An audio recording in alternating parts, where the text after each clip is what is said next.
She was barefoot, her dress torn. Her little sister limped behind her, barely able to walk. At sunset, they knocked on a stranger's door, a weathered cowboy who hadn't seen a soul in weeks. They didn't ask for food. They didn't ask for money. All they whispered was, "Please, we need shelter." He should have turned them away. He knew what kind of danger followed girls like them, native, hunted, and hiding something too dark to speak. But something in their eyes stopped him cold, something broken, something begging. By morning, his peaceful ranch would become a battleground. Gunmen, secrets, a sickness that could take the younger girl's life before the sun rose again. And still, he didn't back down. But what those two girls carried wasn't just fear or pain. It was a truth that could destroy everything he'd ever known. This isn't just a story about kindness. It's about what happens when mercy costs everything. When you open your door to the forgotten and invite in a storm that never leaves. Stay with me. What happens next will shatter you. The prairie stretched wide and golden under the dying sun, whispering with the wind and the scent of dust and freedom. Jeb Carter, a weathered cowboy in his late 50s, had spent most of his life chasing storms, herding cattle, and building his ranch from the cracked earth of Montana. He wasn't rich, but he had peace. He had his horse Buck, a quiet porch that creaked under his boots, and a silence he'd earned with blood, sweat, and years. He didn't expect visitors, especially not that evening, especially not them. He was mending a fence when he saw two figures in the distance, barefoot, walking slow, their shadows long against the red clay. They were young, maybe 14 or 15, skin sun-worn, dark braids trailing behind them. Native girls. Alone. Lost. He set his hammer down and stood still, wiping the sweat off his brow. They came closer, and Jeb could see the fear in their eyes. The smaller one limped, clutching the other's hand like it was her last tether to this world. They stopped at his porch. Jeb didn't speak. Neither did they, until the older one stepped forward and said, in a soft, trembling voice, "We need shelter. Just for the night. Please." Her accent was clear, her words practiced, but the pain behind them was raw. Jeb looked into her eyes and saw something no child should carry. He hesitated, not because he didn't care, but because life had taught him that mercy often came with a price. Still, he opened the door. They sat at his table, quiet and polite. He gave them stew, rabbit and beans, and watched them eat like they hadn't seen food in days. The younger one, who said her name was Luma, barely spoke. Her ankle was swollen, purple and raw. The older girl, Ayasha, did most of the talking. "We're from the north," she said. "A small tribe. We left 2 days ago. Can't go back." She didn't say why. Jeb didn't press. He'd seen enough of the world to know that sometimes silence carried more weight than truth. That night, they slept in the barn, by their own choice. They didn't want to be inside the house.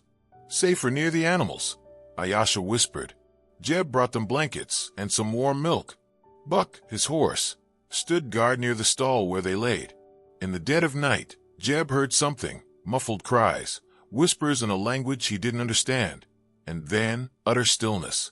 By morning, the sky was gray, and the peace Jeb once knew was already shifting. He found Ayasha, sitting on the porch step, staring into the horizon. Her eyes were wide, haunted. "Someone might come," she said quietly. "We didn't mean to bring danger, but it might follow." Jeb felt a knot tighten in his chest. Still, he nodded. "You're safe here," he said, but even as the words left his mouth, he wasn't sure they were true. Later that day, he rode out to town for supplies, bread, ointment for Luma's ankle, and maybe some answers. The general store was buzzing with talk. A white man had been found near the river, his body stripped and bruised, arrows still buried in his back. "They say it was tribal revenge," someone muttered. "Savage kind." 2 girls were seen running from the woods. Jeb froze, heart pounding. He said nothing, just paid for his supplies and rode back like fire was chasing him. When he returned, Ayasha was waiting at the gate. "We need to leave," she said, voice shaking. "They'll find us. They always do." Jeb didn't ask who they were. He could see it written across her face. Men who hurt, men who hunted, men who didn't see them as human. "You're not going anywhere," he said, his voice low but firm. "Not on that ankle, not without rest, and not while I'm standing." But that night, something shifted again. Luma had a fever. Her breathing was shallow, sweat pouring down her brow. Jeb did what he could, cool cloth, cold water, soft words, but she kept murmuring something in her language, over and over. Ayesha knelt beside her, clutching her sister's hand like she could pull her back from whatever nightmare she was drowning in. At dawn, Jeb woke to the sound of hooves, fast, hard, too many. He stepped out with his rifle just as 4 men rode into view. Dust clouded their faces, but their posture told him everything. They weren't passing through. They were hunting. One of them dismounted, tall, mean eyes, smirking like he owned the land. "We're looking for 2 girls," he said. "Natives. Dangerous. Stole something that didn't belong to them." Jeb said nothing. The man took a step closer. "You seen anything?" Jeb looked him dead in the eye. "No girls here," he said. The man stared back. "This your land?" Jeb nodded. "Then you won't mind if we take a look." Inside the barn, Ayesha crouched low beside her sister, shaking with fear. She could hear boots crunching gravel, heavy steps drawing closer. But then silence, and after a long pause, retreating footsteps. The men left. No gunfire, no screams, just the cold wind returning, as if nothing had happened. But everything had. Jeb stood at the porch long after they were gone. Ayesha came to his side. "Why did you lie?" she asked, voice barely a whisper. Jeb didn't look at her. "Because peace means nothing if you don't fight to keep it," he said. "And no man who hunts children deserves mercy." But deep down he knew this wasn't over. Those men would be back. And whatever truth these girls carried, it was heavier than anything he'd ever saddled on a horse. That evening, as the wind picked up and the clouds rolled in like a warning, Jeb sat alone by the fire, staring at the flames, while Ayesha tended to her sister. Luma had worsened, her fever climbing, her body trembling under the wool blanket he'd wrapped around her. She muttered strange words in her native tongue, her breath shallow, lips cracked. Jeb had seen death in many forms, but seeing it crawl into the eyes of a child made something twist hard in his gut. Ayesha sat still for hours, her hand never leaving Luma's. "She's all I have," she whispered. "They killed our mother, and when they took us, they didn't expect us to fight back. I stabbed one with a broken bottle. He bled. We ran. I don't even know if he died. I just ran." Jeb listened in silence. His heart, once calloused like his hands, was now burning with rage he hadn't felt in decades. He knew the type of men she spoke of, ones who saw native girls as property, not people. The kind of men who could twist a lawless land into their own graveyard of secrets. And now they were coming back. That night, he didn't sleep. He loaded his rifle, counted bullets, sharpened his old Bowie knife.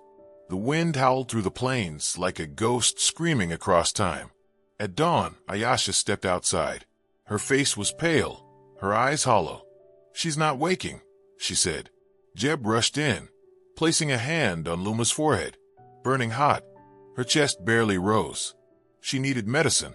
Now, there was only one doctor in town, and he was 5 miles east, on the far edge. Jeb didn't hesitate. He saddled Buck, shoved the rifle in its holster, and gave Ayesha his last bottle of clean water. "Keep her cool. I'll be back before sundown," he said. Ayesha tried to protest, but he was already gone, riding like the devil was chasing him. The ride to Dr. Harlan's house was rough. The trails were muddy, narrow, and the storm clouds cracked with thunder. When Jeb arrived, he didn't knock, he barged in. Harlan, an old army medic turned ranch doctor, took one look at Jeb and didn't ask questions. "What's wrong?" he asked. "Little girl. Fever. Maybe infected ankle. I need something strong." Harlan packed a kit, antibiotics, tinctures, fever powder, and handed it over. But as Jeb turned to leave, the doctor's face darkened. "Word is, 4 men rode into town earlier, asking about you. Said you're hiding something. Said they'll be back." Jeb nodded grimly. "Let them come." By the time he returned, the ranch felt different. The barn door was slightly open. Buck snorted nervously as they approached. Jeb dropped the reins and ran inside. Ayesha was sitting beside her sister, tears streaking down her cheeks. "She's still breathing," she said, "but barely." Jeb knelt down and began working fast, cooling her body, feeding her medicine, whispering to her like she could still hear. Hours passed. The storm hit hard. Then, just as the wind slammed the shutters shut, Luma stirred. Her eyes fluttered. She whispered Ayesha's name, and in that moment, both girls clung to each other like survivors of a shipwreck. Jeb stood back, relief washing over him like rain. But peace wouldn't stay long. Not this time. Just before nightfall, they heard it again. Hoofbeats. 5 this time. Heavy. Determined. The same man from before, now joined by 4 others, all armed. Jeb stepped outside, rifle across his chest, eyes steeled. The lead rider sneered. "We warned you, Cowboy. Those girls belong to someone. You've got one chance to hand them over." Ayesha stood behind Jeb, fists clenched. "We're not property," she said. "We're not yours." The men laughed. "You killed one of our own," the leader growled. "You're coming with us, both of you, or we burn this place to the ground." Jeb's voice cut through the wind. "You'll do nothing, because if you take one step closer, you'll find out just how much death a quiet man can carry." The standoff cracked like lightning. One of the men drew his pistol. Jeb fired first. The shot rang out, echoing across the plains. The man dropped. The horses reared. The others scattered behind trees, returning fire. Bullets ripped through the barn walls. Ayesha grabbed Luma and ducked behind barrels, covering her sister's head with her arms. Jeb moved like a man half his age, rolling behind cover, firing with precision. He clipped another man in the leg, sending him howling into the dirt. But he was outnumbered. Then, from the shadows, Ayesha rose. She had taken Jeb's Bowie knife. Her hands trembled, but her eyes didn't blink. When one of the men crept toward the barn, she lunged, burying the blade in his side before he could shoot. He crumpled, gasping. 2 left. One tried to flee. The other, the leader, shouted in fury and fired wildly. A bullet grazed Jeb's shoulder. He dropped to one knee. The man advanced, laughing. "Tough guy. You think this ends with you." But then a sound froze him. A growl. "Buck." The horse came charging from the rear, knocking the man flat. In that second, Jeb raised his rifle and fired. The last bullet found its mark. The man fell, silent and still. The silence afterward was terrifying. Smoke curled from broken beams. Blood darkened the soil. Jeb collapsed beside the barn wall, clutching his arm. Ayesha rushed to him. "We made it," she whispered, voice cracked with shock and relief. He nodded, breathing heavy. "It's over." But deep down, he knew it wasn't truly over. Scars like these didn't heal in days. The peace he once had was shattered, but in its place stood something more powerful, something worth fighting for.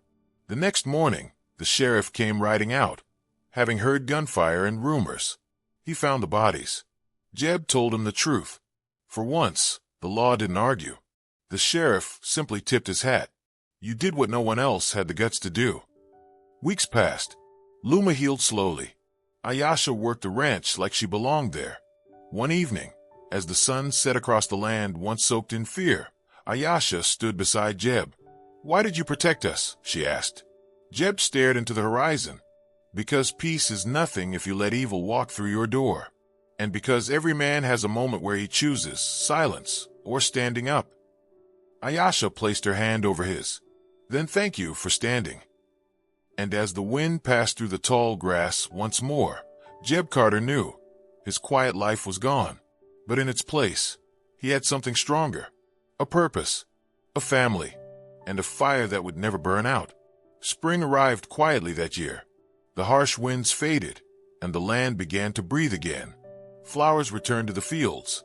The scars left on the ranch, broken boards, burned corners of the barn, and bullet holes in the porch remained, but they blended into something greater. Proof that this land had been defended, not just owned. Luma walked without a limp now. Her eyes were brighter, her laughter louder. She'd begun helping with the chickens, feeding the horses, and brushing Buck every morning. Ayesha had taken to the fields like she'd been born to them. She could mend fences, ride bareback, and shoot straighter than most men. She found purpose in each sunrise, strength in the earth beneath her. Jeb watched them grow stronger, day by day. He didn't speak much, but the silence no longer felt empty. At night, they would sit on the porch together, three souls shaped by pain, bonded by something deeper than blood. Sometimes Ayesha told stories from her childhood, stories of her mother's singing, of star dances and sacred fires. Jeb listened like a student, never interrupting. For the first time in his life, he felt like he was part of something that mattered. One evening, Ayesha brought out a necklace, a carved bone pendant on a thin leather string. She placed it in Jeb's hand. "My mother gave me this before she died," she said. "She said one day I'd meet someone who stood between us and the dark, that I'd know what had happened. It's yours now." Jeb tried to speak, but the words caught in his throat. He looked at the necklace, then at her. "I didn't do anything special," he finally said. Ayesha shook her head. "You did everything." That night, Jeb walked the ranch alone. He stopped by the barn, the pasture, the old fence he'd once mended the day the girls first arrived. He thought of who he used to be, a man content with silence, chasing his own peace. But peace is hollow when you keep it for yourself. Now he understood that true peace comes when you protect those who've lost it. Months later, when the sheriff came by again, he found the ranch thriving. The girls were safe. The land was strong. He handed Jeb a letter, official documents granting guardianship, signed and sealed. Jeb didn't say much, just nodded and tucked the papers into his coat. It was done. The past could no longer take them. The future was theirs now. As summer set in, Jeb built a new room on the house, one for Luma, then another for Ayesha. The house that had once echoed with loneliness now rang with footsteps, laughter, and life. And every time the wind rolled across the plains, it carried not just memories, but hope. Jeb Carter's peace had been shattered forever, but in its place, he found something far more powerful: love, purpose, and a family he never expected, yet now couldn't live without.